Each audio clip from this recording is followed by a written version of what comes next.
Hello everybody, this is Hammer Striker here. You've probably seen our video on discontinued Glocks, and we'll put a link in the description.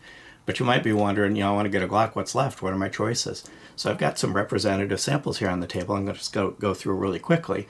But one thing I'll say up front is, of those things that survived, the entire Slimline series survived. Gen 3s in many cases because of the California roster, and Gen 5s. Most of the Gen 4s and most of the other calibers are gone with the exception of one or two outliers. So some of the ones that survived you wouldn't be surprised on.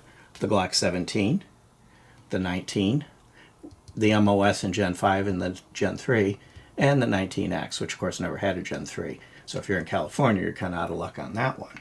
And then if you move to some of the others that have survived, is the Glock 20, the 21, which is kind of hiding here behind it, the 23, the 23, one of the few 40s that survived, the 26, the ubiquitous baby Glock, and the 30, the subcompact 45 ACP. Coming back around here, the 42, the 43, the 43X, and I'd mentioned that the entire Slimline survived. Kind of an outlier on the numbering scheme in the sequence. The 44 is the 22LR. That one did survive, oddly enough. And then you move into the 45, which oddly enough is not chambered in 45, the 47, and then back to the Slimlines, a 48. So as you move forward in time, they've discontinued, new old stock will be gone, and this unless they release something new, which they probably will. There's all sorts of rumors about Gen 6. This is probably what you're going to be picking from. So then the question comes, well, if you're new to Glock, your first Glock, not necessarily your first gun, you may have other guns, but your first Glock, what would be the best choice for your first Glock? It wouldn't be any of the Slimlines because there's better choices out there. P365, Hellcat, things like that kind of surpass their Slimline series. But the one Glock that I would say that everybody who wants to say they own a Glock, wants to have a Glock, should have is some variant of the 19.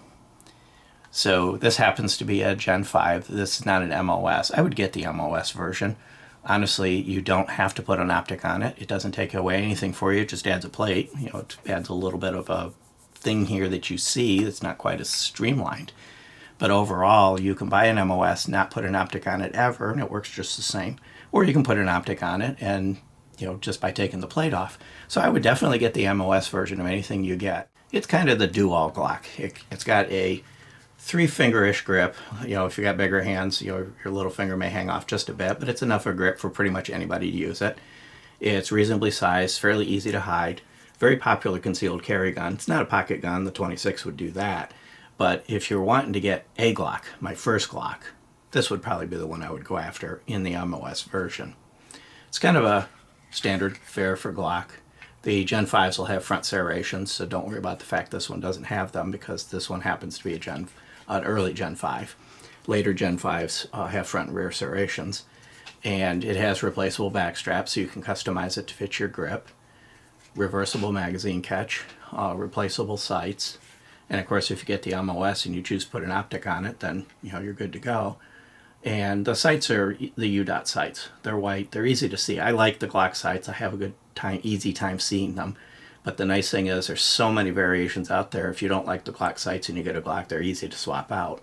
They dovetail in the rear, and then there's a screw underneath, and you unscrew it and the sight drops right off. And the aftermarket is just rife with them. Picatinny rail, the subcompacts, the little baby Glocks don't have the Picatinny rail. So you've got pretty much everything you would need to either carry it, nightstand, range day. Holds 15 rounds. It'll also take the larger magazines of the other 9mm. And it's got a 4-ish inch barrel. It's like 4.01, 4.02, somewhere in that territory. So you're going to get reasonable velocity. You're not giving up anything. So this would be what I would say of the remaining Glocks that you can get. And if you're in a restricted state that has a roster like California, the Gen 3 is still available. And I'll put a link in the description to the full review on this, as well as the discontinued video. I'm not going to rehash that whole video here.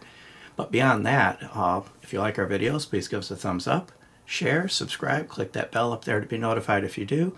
Check us out on Facebook, Instagram, Player, Rumble. We're pretty much everywhere. And thank you.